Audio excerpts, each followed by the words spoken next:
When it comes to creditor-on-creditor violence, the main differences between the US and Europe have evolved over the last 5 years. Now, over the past few years, more than 50% of global debt restructurings have been conducted through liability management exercises or distressed exchanges.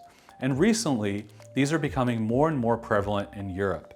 US credit markets have witnessed senior lenders using aggressive legal tactics to gain favorable outcomes since 2017, often at the expense of passive lenders like CLOs and insurance companies. These tactics include uptiering transactions, where certain creditors move their debt above other creditors, subordinating their peers, and selective creditor engagement, where companies negotiate with a privileged group of creditors while excluding others. Now, due to stronger creditor protections in Europe, directors' duties, and legal frameworks, which include voting thresholds, European markets have traditionally favored a more collaborative restructuring approach.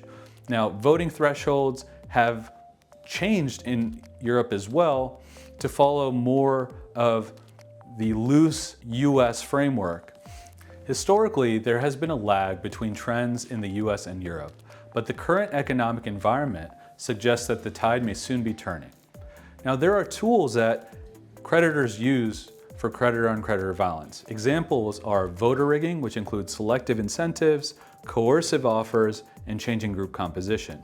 Also, exit consent, dropdowns when you move an asset to an sub and you raise debt at that subsidiary, and most notoriously, uptiering.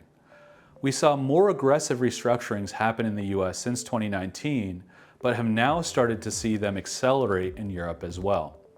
In Europe, changes in insolvency laws since 2019, such as the EU's directive on restructuring and insolvency, have facilitated the use of cross-class cramdowns. This change has resulted in a wider change in outcomes that requires a deeper level of legal and credit analysis.